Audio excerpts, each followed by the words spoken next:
Welcome to the Two Boots Word Vault podcast. This episode is the recording of round 2 of the Saints, Sinners, Scalawags, and Sidewinders poetry scrum with Thomas R. Smith, Dougie Padilla, and myself, Timothy Young, on April 26, 2026 at the Cottage Salon. I was thinking too much about what I was Give him another half hour, don't figure it out. All right, well, I admit I'm in an elegiac mood. It's been that kind of year. And I think our hearts are all breaking for what's happening to the country, too, whether we admit it or not. This is not about that. This is a joyful elegy, okay?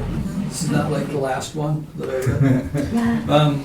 It's for my old college teacher, Frederick Roosh. For me, before there was Robert Bly, there was Frederick Roosh. He was the hippest teacher at University of Wisconsin River Falls, and because of that, he was gone. They booted him. He was too outspoken about the Vietnam War, among other things. He said, why is to fuck more obscene than to kill? He said that in the Student Literary Magazine. So there he went. So anyway, he just died last summer, and I haven't gotten out to see his family yet, but I'm planning on doing that. I wrote this poem to be read at a memorial for him in Brooklyn, but it was partially cannibalizing other poems that I had written about him while he was alive. So it's called Sidekick. I have never read this before, so I understand it went over well when it was read in Brooklyn. So, Sidekick. Unsettled post-60s years for us both. You divorced and going to teach back east where you came from. Me, college dropout knocking around in search of a life. More than once I showed up unannounced at your door. I remember your mild surprise mixed with amusement, welcoming me in. It was as simple as that with us. Once in Albany, I stayed a whole month.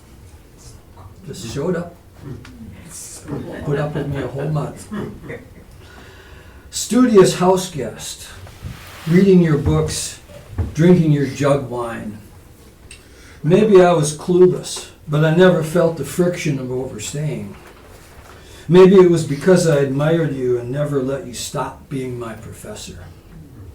You would propose assignments such as reading Thomas Hardy alongside John Fowles' novel echoing him, The French Lieutenant's Woman, a lesson in influence. And of all the hundreds of poetry readings I've logged in, none left a more enduring impression than your reading of Cannell's The Avenue Bearing the Initial of Christ into the New World to the very select audience of Your Girlfriend and Me on an April evening in Albany. Oy vey, oy vey. That's from Cannell's poem, Oy vey, oy vey. In New York, I'd accompany you, my guide to the city, making it all marvelous in my eyes. You were, as I think Kerouac put it, unostentatiously hip, with your tall man's slouch and acceptance of what is with warm, ironic humor. Because of you, I was never afraid of the city, but saw its field of possibility as you intended me to. From those early times in college, when you invited me over to your house for supper, to our later adventures in Connecticut, Rhode Island, and Maine, parentheses, where you introduced me to your friend Peter Reich, son of the great psychoanalyst, and got me reading Wilhelm Reich. You were not only my continuing education, but truly the older brother I never had. When I asked myself what I had to offer, what it was I gave you, I think of shared poetry, music, laughter, a kind of innocence mixed with openness that made me ripe for Fats Waller and Mississippi John Hurt, to name two whom I cherish.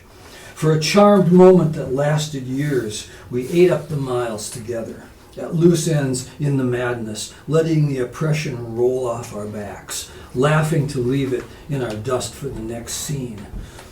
You were the man, and I was the kid. The world somehow made right when I rode with you, always on the verge of revealing the treasure we'd sought so long down the road in the next valley.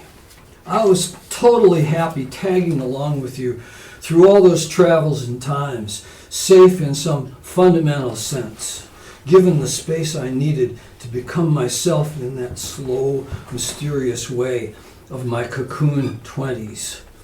Now that you're gone, I say it proudly. Damn, I was Frederick's sidekick. Sidekick, willing to play second fiddle, second banana to the hippest teacher, the one who couldn't stop being a reason to live.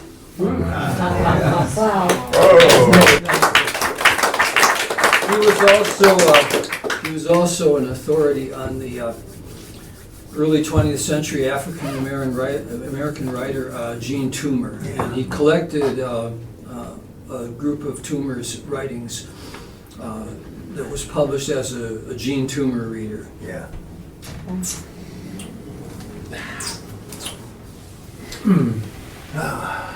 Okay. I just spent the first part of this week boiling maple sap in the syrup. I spent a couple days with my brother up north over the fire. And this is a poem I wrote last year, right after we had tapped the trees and cooked the syrup. What do men bring to the woods? We bring a keen tool. It may be a thought, a sharp saw, a splitting maul, or the ability to turn a log into fire, heat, and ash. Dad taught me how to skin a deer so he could cut it into venison. Purposeful fire transforms flesh to food. The mind is a keen tool. We men alter the forms of life. A keen mind thrives when its use is as definite as the sunrise, as clean as the air scrubbed by the seasons, as balanced as a maple rising to the sky. Timothy, your father sharpened you with a whetstone of questions. Your practical brothers do so too, as you whittle your expectations on the keen edge of eternity. And here is one more poem about these men, these people. It's called The Refinery. Our people are in pain. Civic giddiness spreads through the air like a virus as one corporate spaceship after another carries refined people to an orbital outhouse. They fill an empty space. With its murderous process and poisonous partners, specialization and exceptionalism, the refinery moves us from our shared life. The refinery carries us to toxic extremes. Where is the unrefined man, ignoring the style of others, not carving the slickest tool, chic cuisine, or striving for perfection? I praise the unrefined man, the unexceptional man. He didn't design the TV remote, nor write its instruction packet. He doesn't want his own podcast or a treehouse in the redwoods. He doesn't need another blinking light in Bellagio's fountain. Where are the jacks of all trades, the utility men with spades, the dads pouring sweat and soul into remodeled homesteads. I praise the unexceptional man who allows life to refine his soul.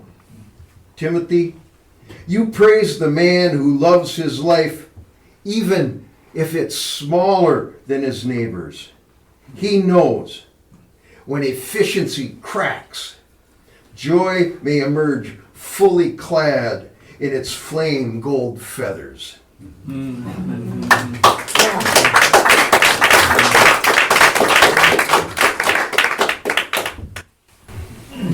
You know, I grew up watching boxing on Saturday mornings because my dad was a boxer. This feels like a little bit Saturday mornings, you know, I'm reeling from that one, and just Thomas gets in a left hook, and what am I going to come back with from that?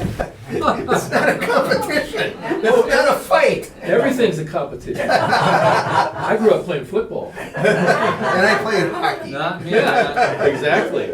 And poetry's probably worse. I didn't get the sports gene at all. Yeah. I think you and I once had the conversation where I should have had your father, and your father should have, you should have had my father.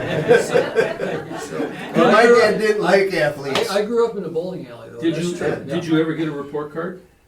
Lots of them. I rest my case. Did he value the report card? My wife gives me crap because I give grades to everything. We're at a restaurant, I go, well, that was a B-. Okay, this is called Declaration of War. I'm going to start it out easily, and then I'm going to get nasty. Declaration of War. Okay, listen up, you territorial little fart.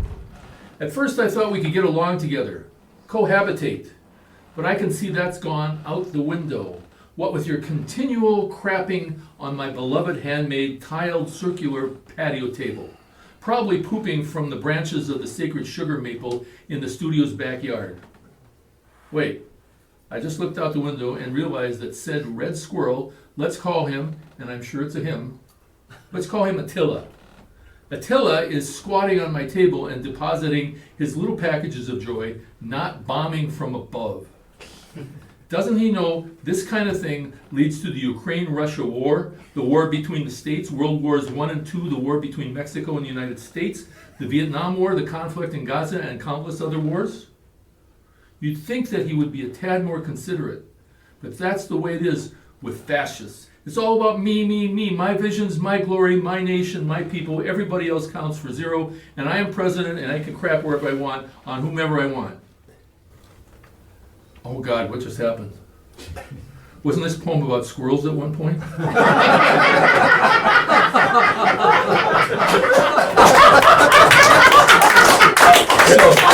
That was at the point. I lived part-time in Wisconsin, in Pepin along the river, and I have this wonderful maple tree, and I write underneath it. And at one point I found myself going to a squirrel in the tree. You want a piece of me, asshole? You want a piece of me?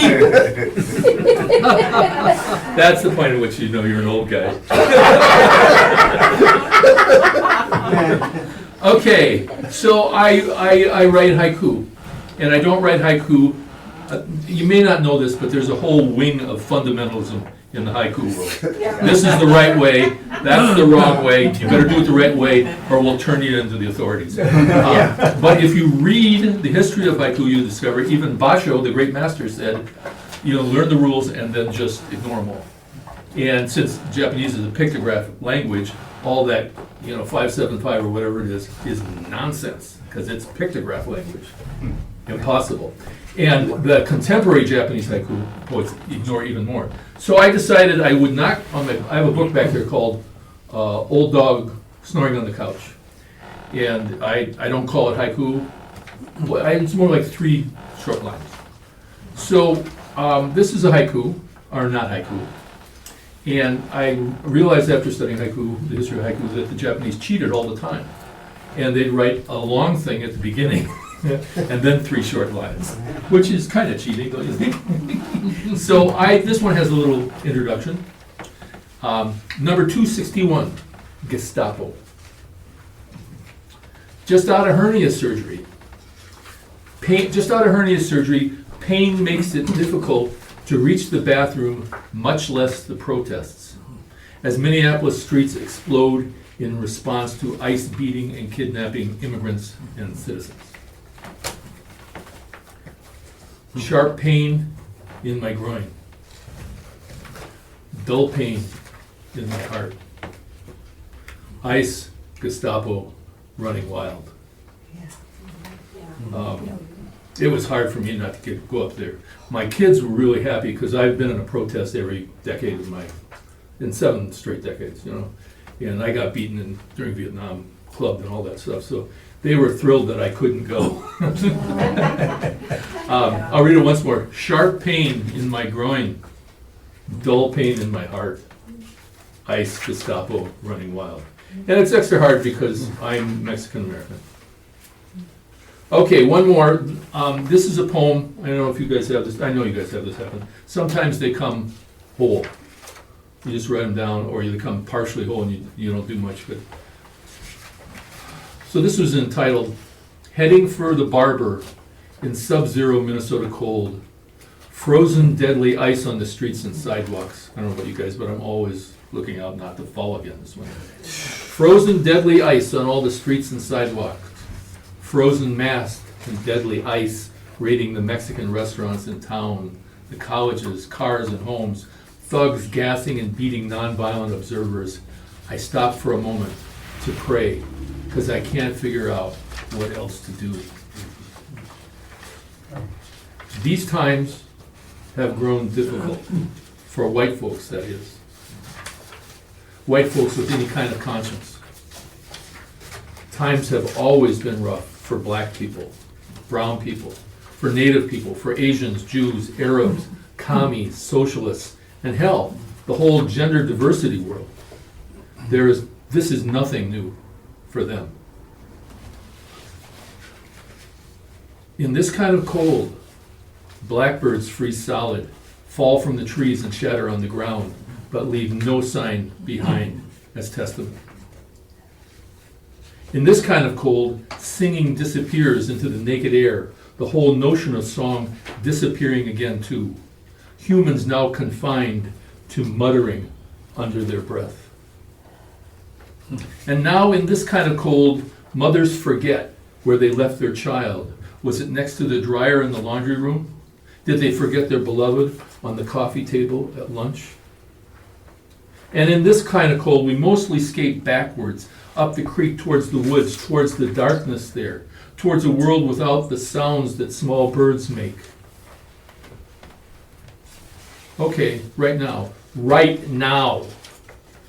take off your coat, throw it on the bed, grab a dictionary, any dictionary in any language.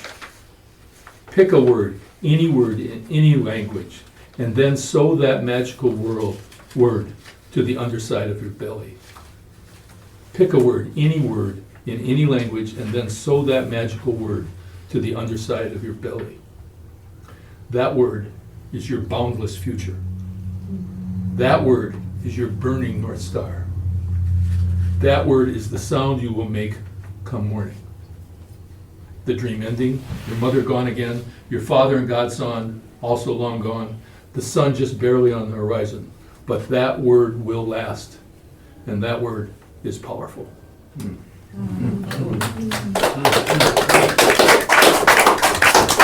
going to encourage you to do that. I did that and it blew my mind. Yeah. I don't know where that instruction came from, but I did it. So I have a word. I'm not telling you what it is. It's on the underside of my belly. We'll do one more, so Okay. you get the last word, Doug. Yeah, that's right. You know what? As it should be. We voted on this right before. Give Dougie the last word.